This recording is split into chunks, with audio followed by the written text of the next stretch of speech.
اگر آپ یہ تسلیم کیے لے رہے اشارے میں کہ یہ ہیں تو مارکیٹ میں دوسرے آپ والے امام مہدی کیوں آئیں گے؟ ہم ان سے بہتر کوئی امام مہدی ہیں؟ یا تو آپ شیعوں کے عقیدے کو بالکل کنڈم کر دیے کہ نہیں یہ سب فیک عقیدہ ہے, کوئی امام مہدی اہل بیت میں پیدا ہی نہیں ہوئے تھے. آپ نہیں کر سکتے کیونکہ آپ کا اتنا بڑا عالم نہیں کر سکا جس نے کتاب لکھی تھی شیعوں کے خلاف رد شیعت میں. کتاب کا نام ہے صواعق مورقہ, لکھنے والے علامہ ابن حجر مکی. شیعوں کی رد میں کتاب لکھی تھی, شیعوں کے عقائد کو ریجیکٹ. لیکن جب امام مہدی کی بات آئی تو لکھا کہ 255 ہجری میں سرزمین سامرا پر حسن عسکری کے گھر مہدی پیدا ہو چکے.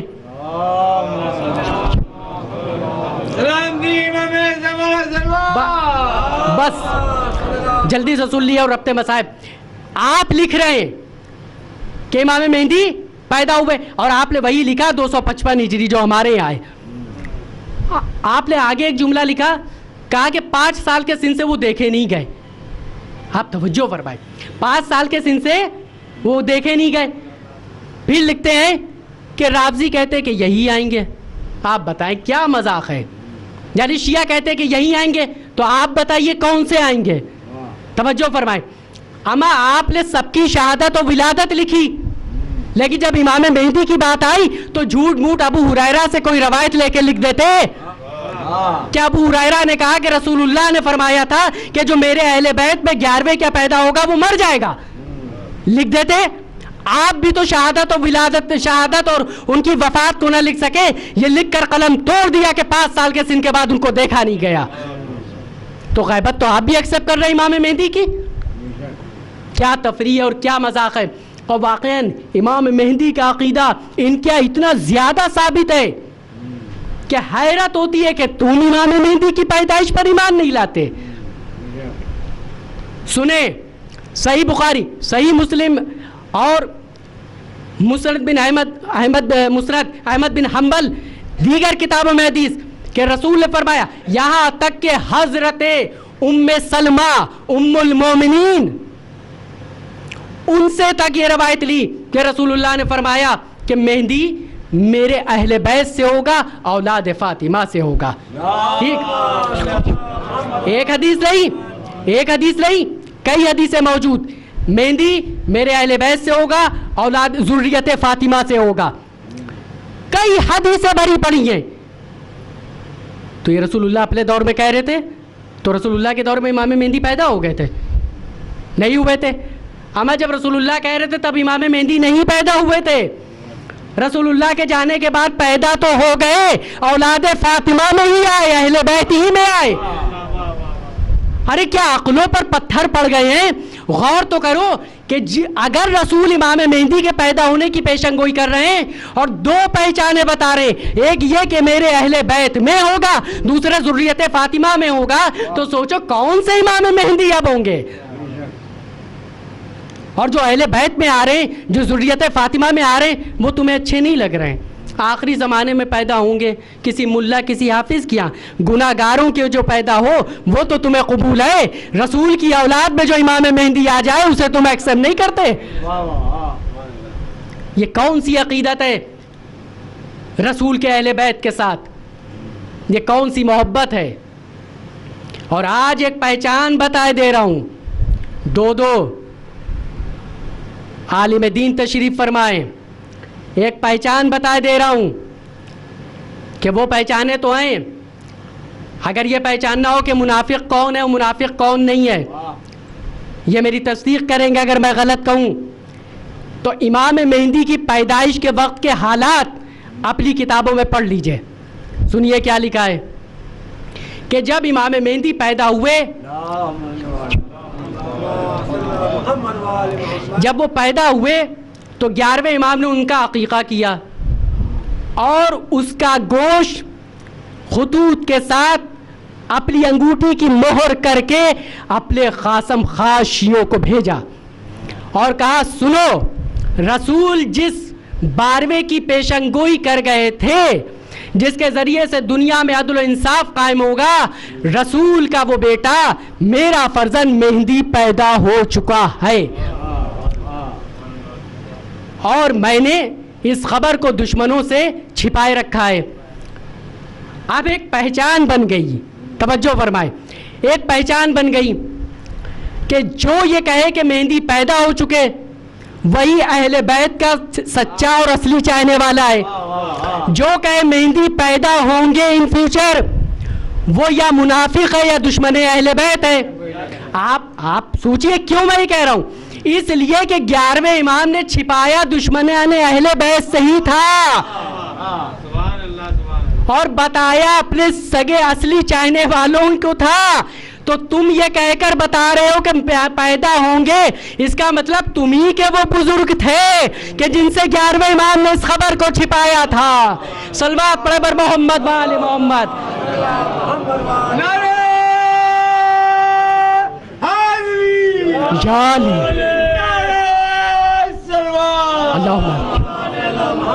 یہ میں نے کوئی خطابتی جملہ نہیں کہا ہے, آپ عقل استعمال کر کے دیکھ لیے. کس سے چھپایا تھا؟ جو اہل بیت کے دشمن تھے ان سے چھپایا تھا. تو اگر آپ کو پتہ نہیں چل پایا کہ پیدا ہو چکے ہیں 1150 سال پہلے, 1150 سال پہلے, تو اس کا مطلب آپ انہی کی ہیں اولاد جن کے بزرگوں سے چھپایا تھا, ورنہ ہمیں تو پتہ چل گیا کہ پیدا ہو چکے ہیں. پھر آپ دم بھرتے ہیں کہ ہم اہل بیت کے عاشق, اہل بیت کے چاہنے والے, اور آپ کا تو مسئلہ ہی الگ ہے. آپ تو یہ تک کہہ دیتے کہ محمد بن اسماعیل بخاری بڑا پکا اہل بیت کا چاہنے والا تھا, ہے, جبکہ صحیح بخاری سے ثابت ہے کہ وہ اہل بیت کے مخالفین اور دشمنوں میں تھے. 11 سوال تو میں نے خود نکالے تھے صحیح بخاری سے.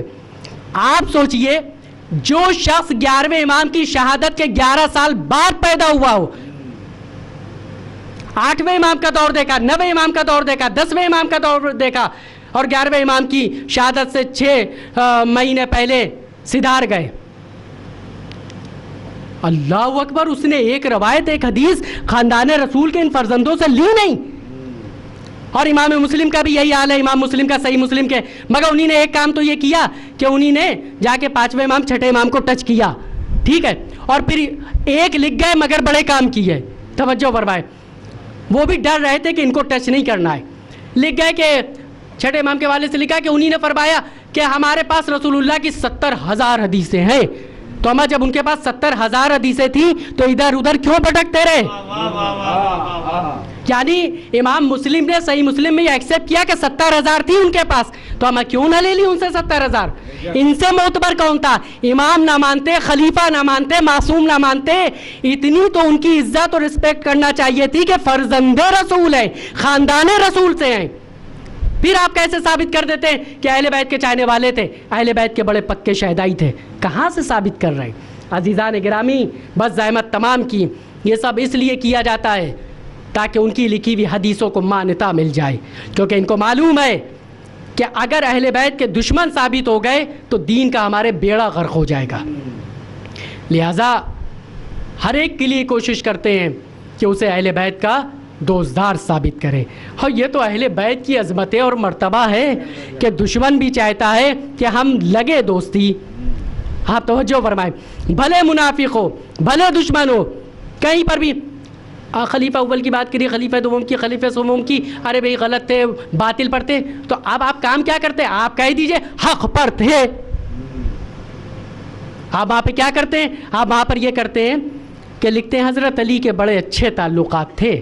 ممبروں سے آپ بیان کرتے ہیں امام حسن بڑی عزت کرتے تھے. آپ بیان کرتے ہیں, آپ نہج البلاغہ کا خطبہ دیکھیے, وہ تو مشورہ دے رہے تھے ان کو. یعنی آپ کو بھی یہ معلوم ہے کہ انہیں حق پر ثابت کیا جا سکتا ہے, تو اہل بیت سے جوڑ کے مرنا ان کا کوئی حق نہیں ہے. یہ عظمت اہل بیت ہے, یہ مراتب اہل بیت ہے. تو بہت خوب, اگر آپ کی عقیدوں کو قبول کر کے بھی دیکھا جائے تو ہم ہیڈ آفس سے جڑے جن سے آپ ان کو بھی جوڑ کر حق پر ثابت کرتے ہیں, اور ہمیں آپ کافر قرار دیتے ہیں, ہمیں آپ مشرک قرار دیتے ہیں. بس عزیزان گرامی, آپ کی زحمت کو تمام کیا, انشاءاللہ یہ مجلس ان تک پہنچے. بس آخری جملہ, ایک سنی بریلوی نے کہا یہ جملہ کہ شیعوں نے بڑی سازش کر رکھی ہے آج کل, کہا وہ سازش کیا ہے؟ کہا وہ سازش یہ ہے کہ ان لوگوں نے فدق کا مسئلہ بڑا اٹھا رکھا ہے، اور اب ہمارے یہاں ہمارے نوجوان سنی سوال کرنے لگے کہ فدق تھا کیا معاملہ۔ اس منبر سے بتا رہا ہوں سچی سچی بات، اور ہمیں کیا بتایا جاتا ہے؟ فدق نہ پڑھیے۔ ہمیں بھیا یہی پڑھنے سے تو ان کے ذہنوں میں سوال کھڑے ہو رہے ہیں۔ علی کے معاملے میں وہ اپنے کو بچا لے جائیں، حسن مجتبیٰ کے معاملے میں اپنے کو بچا لے جائیں، مگر فدق ایسا مسئلہ ہے جہاں رسول کی ایک لوتی سگی بیٹی اور خلیفہ وقت یہ کہہ رہا ہے کہ یہ آپ کا حق نہیں، بی بی قرآن سے دلیل پیش کرتی ہیں۔ تو یہ مسئلہ تو اٹھائیے، کیونکہ اسی مسئلے کو اٹھانے سے ان خلافتوں کے جنازے اٹھیں گے جنہیں وہ حق پر مانتے ہیں۔ پڑھیے، یہ پڑھیے اور ان کے کتابوں کے حوالے سے پڑھیے۔ عزیزان گرامی، کربلا میں کیا ہوا، کربلا میں کیا مصائب ٹوٹے، بس سن لیجئے۔ کتاب کا نام تاریخ الخلفاء، اور میں نے جب اس کو پڑھا تو عجیب و غریب منزل نظر آئی۔ اور یہ میں کہہ دوں، یہ جو تاریخ الخلفاء کا مورخ ہے، آپ دو باتیں اس کی سمجھ لیں۔ سب سے پہلی چیز یہ ہے کہ اس نے تاریخ لکھنا شروع کی تو مکے سے لکھنا نہیں شروع کی، رسول سے لکھنا نہیں شروع کی، تاریخ الخلفاء پر آ کر اس نے تاریخ لکھی، کیونکہ وہ سب باتیں تحریر کرنا پڑتی جو اس سے پہلے ہوئیں۔ لیکن اتنا ذلیل ترین مورخ، یہ جملہ اس لیے کہہ رہا ہوں تاکہ ایک ایک ذہن تک بات پہنچے کہ کوئی ایسا نہیں ہے کہ وہ عقیدت اہل بیت میں ڈوبا ہوا تھا۔ تاریخ الخلفاء بہت پرانی کتاب، اس میں اتنا ذلیل ترین مورخ کہ بس آپ جب اس میں تینوں کے فضائل پڑھیں گے تو آپ کو لگے گا کہ جنت انہی کے اختیار میں ہے۔ اب آپ سوچیں وہ کیسا مورخ ہوگا، یعنی اس نے اتنے فضائل لکھے ان تین کے، تو کتنا چاہنے والا تھا۔ اتنے فضائل تو بخاری نے بھی نہیں لکھے، آپ سمجھ لیں، اتنے فضائل بخاری نے نہیں تحریر کیے جتنے اس نے تحریر کیے تاریخ الخلفاء میں۔ مگر آپ سوچتے ہیں کہ آپ اور ہم رو رہے ہیں بہت صدیاں ہو گئیں، جی نہیں، آپ اس کا ایک جملہ پورا اپنے آپ میں مرثیہ ہے۔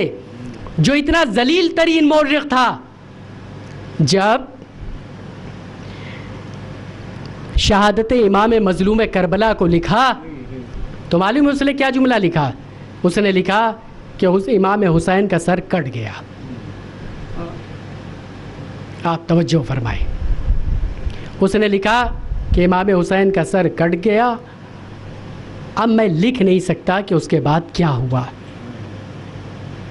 اتنا ذلیل ترین مورخ، آپ کو معلوم اس نے کیا لکھا؟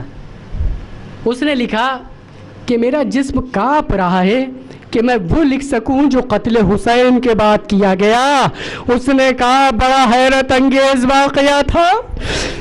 عزیزان گرامی، اتنا ذلیل ترین مورخ وہ یہ جملہ تحریر کرے کہ جو قتل حسین کے بعد ہوا۔ آپ مصائب سنتے ہیں مگر کبھی احساس کریں کہ واقعاً اگر ہم میں سے، جبکہ نہ ہم معصوم ہیں، نہ ہماری غیرت ویسی غیرت ہے جیسی خلیفۃ اللہ کی غیرت ہوتی ہے، لیکن اتنی غیرت ہے کہ برداشت نہیں کر سکتے کہ کوئی ہماری بہن کو دیکھے اور مثلاً وہ کوئی ایسی حرکت انجام دے جو ہماری بہن کو تکلیف دہ ہو، ہے نا۔ یہ چوتھے امام جو کہتے تھے الشام الشام الشام، آپ سن لیتے ہیں اور ہم پڑھ دیتے ہیں۔